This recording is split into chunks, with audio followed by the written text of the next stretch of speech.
طيب جدا. دي نهاية التقارير عن المناطق الثلاثة من الإخوان والإخوات الجمهوريين والجمهوريات، ودي بتقربنا لنهاية الوقفة أيضا. المؤتمر سمي مؤتمر عيد المولد، عيد الميلاد النبوي للتصحيح، وفيما ورد من العبارات عن الضرورة للتصحيح ومستويات التصحيح الحصلت ما يغني.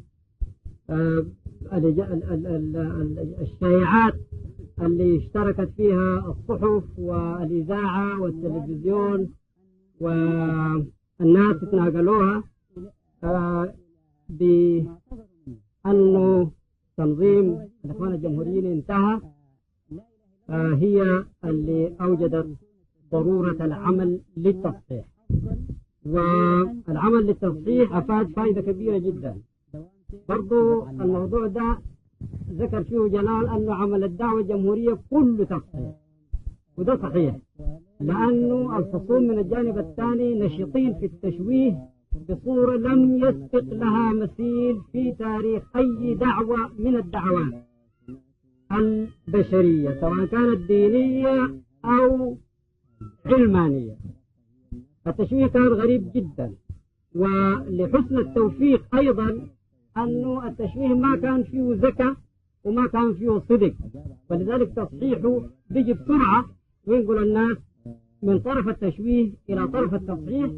التشويه عمل شيء كثير جدا في أن أثار اهتمام الناس بالدعوة الجمهورية، وباستمرار كل ما يحدث تشويه ينتقلوا الناس من السلبية إلى الإيجابية، والناس يكونوا متعلقين بأن يسمعوا التصحيح، وعندما يجي التصحيح يقع في مواقعه تماما. الدعوة الجمهورية أساسا هي دعوة لبعث التوحيد من جديد، والتوحيد هو الموقف اللي بيكون في خط الاستقامة. في التصوف بيسموه خط الاستواء. عندما ما يكون الإنسان واقف في خط الاستواء، لا هو إلى الجنوب ولا هو إلى الشمال، ثم شمس الحقيقة في كبد السماء، تتقلص الظلال حتى تكاد تختفي،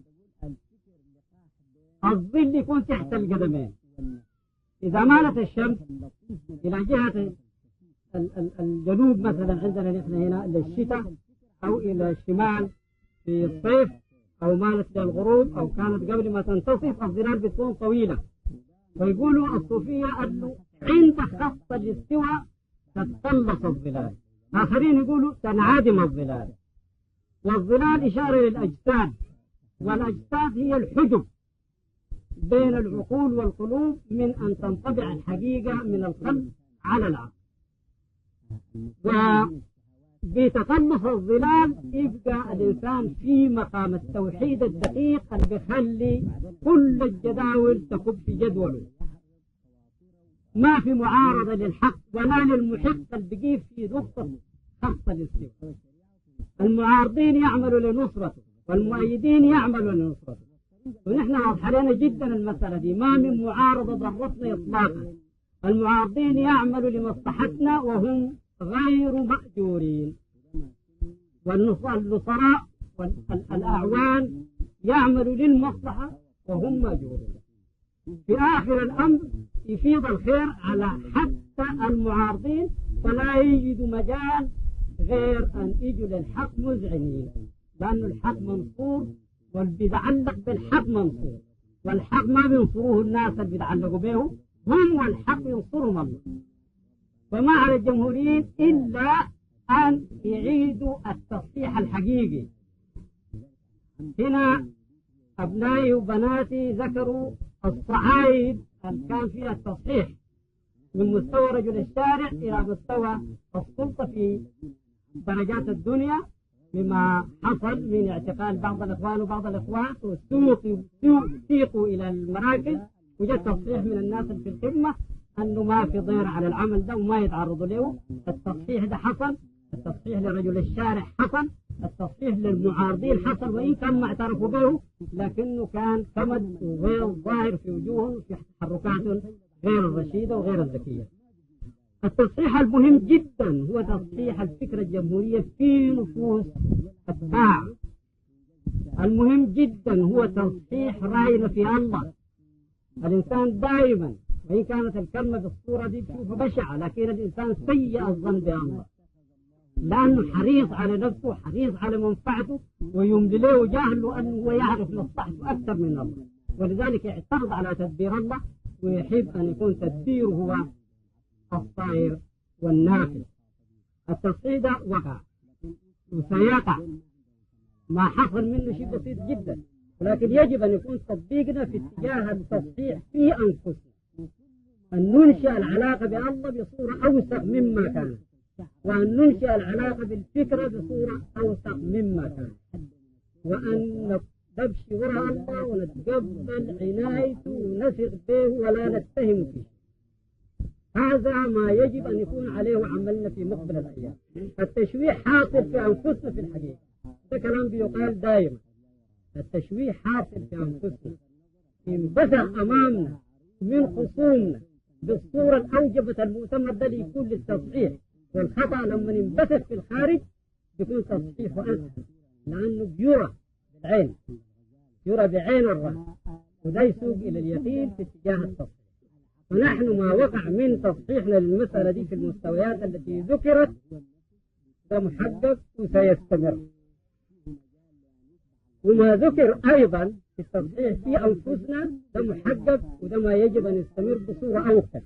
والحاجة المؤكدة أنه إذا نحن صح التشبيه في أنفسنا في علاقتنا بالله وعلاقتنا بالفكرة لا يمكن أن يحصل تشبيه في الخارج، وإنما يزعر الناس جميع للدعوة، وما تعطلت الدعوة إلا لأنها في أنفسنا غير مصححة، علاقتنا بالله غير مصححة. وما ينبغي أن يذهل الناس عن أن المعارضين بيخدمون خدمة كبيرة. أنا في الحقيقة بنقابلهم بمرارة، بنقابل المسألة بابتعاد، لأن النفوس ما بتحب هذه الصور من الاعتداء، هذه الصور من الكذب، هذه الصور من سوء الخلق اللي بنقابل بها. لكن ده مأذون لهم فيه، لن يضروكم إلا أذى، مسموح لهم بأن يؤذونا، لن يضروكم إلا أذى، وإن يقاتلوكم يولوكم الأدبار ثم لا ينصرون. ودي الحاصلة في أي مواجهة المعارضة تنهزم، لكن مسموح لها في أن تؤذينا، مسموح لها بأن تجرعنا الغيظ، والغيظ في الحقيقة هدية ساقها الله لكم. وعند الصوفية أنه ما تجرع المرء خيرا، ما تجرع المرء كأسا هو خير من جرعة الغيظ، لأنها كجرعة الدواء تقع في موضع الدواء. والحقيقة أنه يجب الإنسان أن يكون شاكر أن ربنا يسخر له عبد من عباده. ما عندنا نحن نسب مع الله أكبر من نسبهم. الناس ما عندهم النسب بالله، ما عندهم علاقة بالله إلا علاقة التقوى. الناس كلهم خلقوا، كلهم عبيد، كلهم بحبهم. لكن قال وما كان لنفس أن تؤمن إلا بإذن الله ويجعل الرجس على الذين لا يعلمون. فالمفدين للمؤمنين هم في الحقيقة من نعم الله على المؤمنين، والمفدين للمؤمنين هم الناس اللي بيتكلموا من سخائم نفوسهم ومن أغراض نفوسهم ويدفعوا الحق جانب، ثم يجرعوا الداعية جرعة الغيظ. وجرعة الغيظ مما يشكر عليه، وما ينبغي أن نضيق بها بالمرة، وأن نكون في اتجاهاتنا كلها أن نرتبط بالله ارتباط أكبر. نحن الله كرمنا باسمه، الله الله الله بنذكره. الاسم المفرد معروف عند الصوفية ذكره، لكن ما حصل بالصورة وبالتوقيعات وبالتلحينات اللي حصلت عند الجمهورية، ما حصل اقتصر عليه في الذكر زي ما حصل عند الجمهورية. معروف جدا عندهم أنه الاسم ده حار، يقولوا عنه حار. الاسم فيه نار وفيه نور، فيه نار وفيه نور. بعد الذكار له في الطرق الصوفية كانوا في الشتاء يدخلوا في الموية من شدة الحر اللي بنطلق في أجساده، نحن ربنا شال النار منه وخلى لنا النور، شال النار بالمعارضين. نار الإثم ده أخذت منه بالمعارضين، ذهبت للمعارضين، ونار ظلام. النار بالنسبة للنور ظلام، والإثم جامع. ولذلك يجب أن تكونوا واسعي الصدر، واسعي الأفق في مواجهة المعارضين. هم أعوانكم، نحن وهم ماشيين في خط واحد، نحن بنشوفهم وهم ما بيشوفون. يعذر على هذا، وكونوا رفيقين بهم، وكونوا محبين لهم، وإن كرهتم أخطاهم وسلوكهم، لكن يجب أن تكون في السعة اللي تخلينا نكون محبين لنوصل لهم الخير. والخير لما ينبع من نفوس محبة يجد الخير. فكان النصيحة والإرشاد والعلم طلع من نفسه حاقدة، لأن فيها مرارة من جرعة الغيظ، يقابل النفس من هناك ويرجع. ما في شيء بيرجع فاضي، كلام الله ما بيرجع فاضي. إن كلمتي لا ترجع إلي فارغة. كلمة الله لما تصدر من القلوب مش من الألسنة.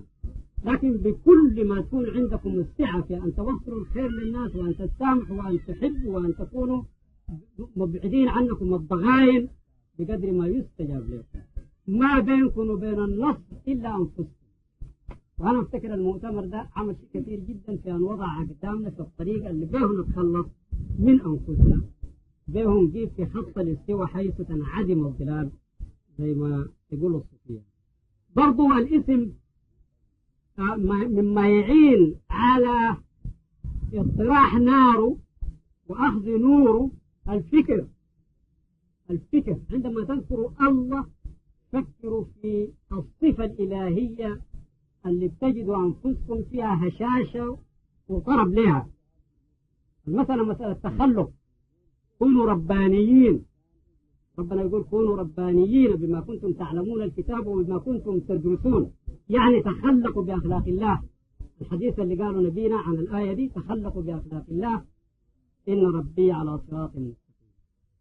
وأخلاق الله الحكمة، والحكمة السعة والرحمة والمحبة والعلم، اللطف. إن ربي لطيف لما يشاء إنه هو العليم الحكيم. القول المحكية عن سيدنا يوسف إن ربي لطيف لما يشاء إنه هو العليم الحكيم. بالعلم والحكمة اللي هي المحبة للآخرين تستطيع أن تكونوا لطفة وأن توصلوا الخير وأن يستجاب لكم. لكن ما دامت في بقية عايزة الحقد وعايزة الانتقام، لابد من أن تجد المعارضة ويطول الطريق. مؤتمر التصحيح ده عمله سيستمر، وبدأ يعمل عمله في النفوس، ذكروه الأخوان والأخوات اللي تحدثوا لكم. يجب أن يستمر وأن يكون عملنا المؤكد وتصحيح التشويه فينا. إذا كنتم عايزين تصححوا التشويه في الخارج، صححوا التشويه فيكم، وده يكون عملنا في مقبل الأيام إن شاء الله. ما في حاجة كثيرة تقال. بطبيعة الحال مسألة بنات الجمهوريات دي دائما أنا كنت بشيد بها، وهسه هم أخوان وأخوات أغنوني عن أن أتكلم عنها. لكن ما بين شك أنه المؤتمر ده كان العمل فيه في ظروف قاسية، ظروف بدنية قاسية. يوم أمس صباح ومساء كان هواء شديد، وفي المساء زاد على الهواء برد، ففي أذى بدني. واجهنوا البنات بصلابة حقيقية. صلابة لا يمكن أن تنبع إلا عن المعرفة، وهي الحقيقة الشجاعة كلها معرفة. الشجاعة مش بدنية. شجاعة الأسد ما فيها فضيلة، لكن شجاعة العارف فيها فضيلة. الشجاعة معرفة. وأنا كنت فعلا يعني كثير الشفقة عليه لما رجع عن ويدين ساقطات جدا امبارح، لكن كانت المسألة عندهم بفرحة شديدة وبمتعة، ولا بد أن دي من الأنوار اللي بالجنة في العمل. أنا أقول لكم أنه الظروف اللي بتلقوها أنتم في المشقة اليوم ما بتلاقي بكرة. كل يوم غربتكم تقل، كل يوم المشقة اللي بتلقوها تقل. انتهزوا الفرصة دي. كثير من الناس كانوا يهتموا بأن يؤذوا في سبيل الله، لأنكم لن تنالوا البر حتى تنفقوا مما تحبون، وأكثر من نحب نفوسنا. فإذا أنت بذلت نفسك لتسمع الكلمة النابعة تقال والذم والسخرية والنظر المستهزئة في سبيل الله، ما جزاك إلا الأنوار التي تشرح صدرك وتضع الوزر عن ظهرك. فسيروا على طريقكم موفقين ومسددين ومرعيين بالعناية التي لا تنام. السلام عليكم ورحمة الله.